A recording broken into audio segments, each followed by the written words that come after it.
That night on my 27th birthday, the air itself felt expensive perfume polished silver, laughter echoing off crystal glass. My grandfather's smile cut through it all. He raised his glass, looked right at me and asked, "So tell me, Nora, how did you spend your 3.4 million trust fund?" The world tilted. The fork slipped from my fingers. My mind went blank. What trust fund? Everything froze. The music, my mother's hand mid-gesture, my father's throat swallowing something too heavy for words. Grandpa didn't blink. "Where did the money go?" he said quietly. And just like that, my perfect family dinner turned into an interrogation. I'm Nora Vale. And until that night I thought I knew who my family was. That I grew up in Marin County. Polished driveways, perfect lawns, neighbors who whispered behind tinted glass. My parents raised me on manners, not truth. We smiled through dinners, we kept quiet about money, and we pretended that silence was love. But I left. I built a life in San Francisco. Tiny apartment, peeling walls, a sink that coughed instead of running water. I worked as a freelance designer, creating other people's dreams while mine sat in overdraft. My parents had 4 bedrooms, a pool, and 2 Teslas. We spoke in small talk, never feelings. They hadn't surprised me since college graduation. I remember that day they hugged me, smiled for photos, and handed me a book. Financial Literacy for Young Adults. That was their idea of help. I laughed for the camera. I cried in the bathroom that night. I thought if I just worked harder they'd see me. But when I lost my job, the illusion shattered. My boss said downsizing, but all I heard was "you're disposable." I called my mother that night. "Mom, I lost my job."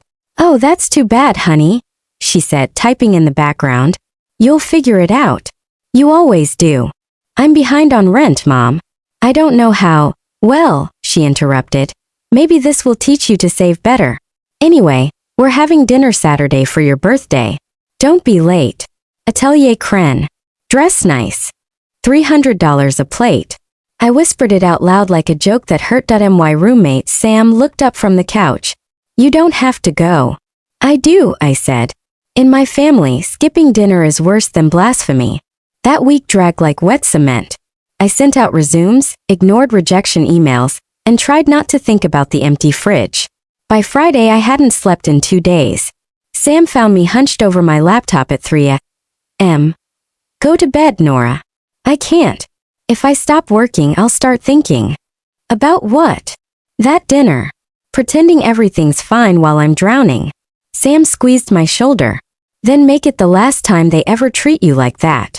I didn't know how prophetic that would be. Saturday came bright and cruel.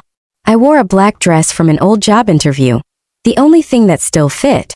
On the bus to the restaurant I watched people living simple lives, holding hands, laughing, eating ice cream that melted too fast. I envied them more than I'd ever admit.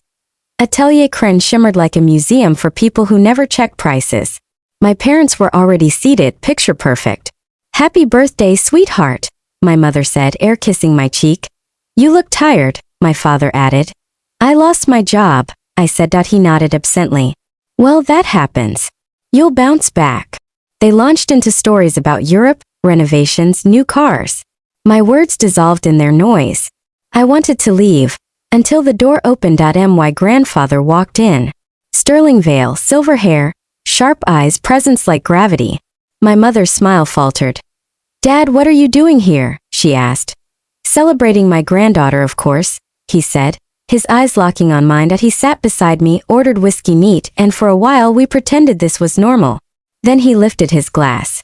"So Nora," he said lightly, "how did you spend your 3.4 million trust fund?" The words hit like a bullet. "What trust fund?" I whispered. Silence thickened. My mother's face drained of color. My father's jaw clenched. Grandpa leaned back. "The one I created when you were born. Your parents were supposed to transfer it when you turned 25. Her laugh cracked. "Dad, you must be mistaken." He didn't flinch. "Am I?" Minutes later we were moved to a private room. His assistant Leah waited with a tablet. Next to her stood a man in a suit, his attorney. They laid out the papers. "Initial deposit, 1 million, the lawyer said. "Current projected value, 3.4. Actual balance, 200,000. My heart sank. What happened to the rest? My parents traded glances like trapped animals. My father said, "We used some to cover the mortgage during the crash." $3 million? Grandpa's voice cut clean. "We were managing it for her future," my mother said, desperate. "For her future?" I snapped. "You mean your house, your cars, your trips?" Leah read from the tablet, each line like a knife. Mortgage payoff for $150,000. 2 Tesla Model S, $280,000. Home renovation $320. Victoria Vale real estate investment $500. Property purchase in Malibu, $1.8 million. A beach house. My father tried. "It was an investment." "No," Grandpa said coldly. "It was theft." He stood. "Give me the keys." My mother hesitated, then pulled them from her purse. Keys that felt like betrayal in metal form. He handed them to me. "These are yours, Nora." 2 years late. They started to cry, but he didn't waver. "Family doesn't steal from family," he said. "You'll hear from my lawyers tomorrow." When they left, the air finally moved again. Grandpa turned to me. "They'll face consequences, but whether we press charges, that's up to you." I stared at the keys. For years I begged them to see me. Now I held the proof that they never did. "I need time," I whispered. "Take it," he said. "But know this, they bought tickets to Costa Rica. They were running." That broke me more than the money ever could. They had smiled at dinner knowing it was goodbye. Days later, I met them again. This time in Grandpa's office, glass walls and power humming in the air. They looked smaller now. My father's voice shook. "We didn't mean for it to go this far." "Desperation doesn't excuse greed," Grandpa said. The lawyer laid down papers. "The audit's done. Every transaction traced. $2 million recovered. The rest pending seizure." My mother reached for me, crying, "Please, Nora. We love you.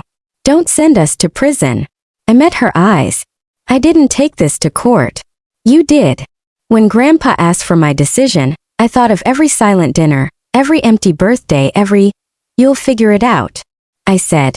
"File the charges." My mother gasped. My father just stared hollow. Grandpa nodded once. "Keys, deeds, accounts, all transferred back to Nora Vale." When they were escorted out, my mother whispered, "You'll regret this." "No," I said. "For once I won't." That night, I went to see the apartment, the one they'd bought with my money and rented out for profit. It smelled like someone else's life. Polished, perfect, lifeless. I sat on the couch, laughed until I cried. Sam showed up with takeout. "You're really here," she said softly. "I'm home." I told her. We ate on the floor just like the old days. Through the window, the bay shimmered under the city lights. For the first time in years, I felt free and terrified in equal measure. Weeks passed. The case closed. Their assets sold. I didn't feel joy, just balance. I started working again. Real clients this time, real pay, real ownership of my life. Grandpa would visit sometimes, looking tired but proud. "You did what I couldn't," he said once. "You drew a line."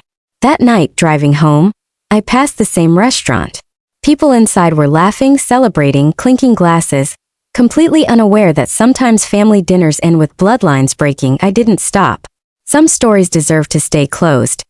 Now, when I look out over the bay, I don't see what they took. I see what I rebuilt. And if you've ever been betrayed by the people who were supposed to protect you, remember this: you can take it all back, piece by piece, quietly, completely. Stay with me, because my next story might hit closer than you think.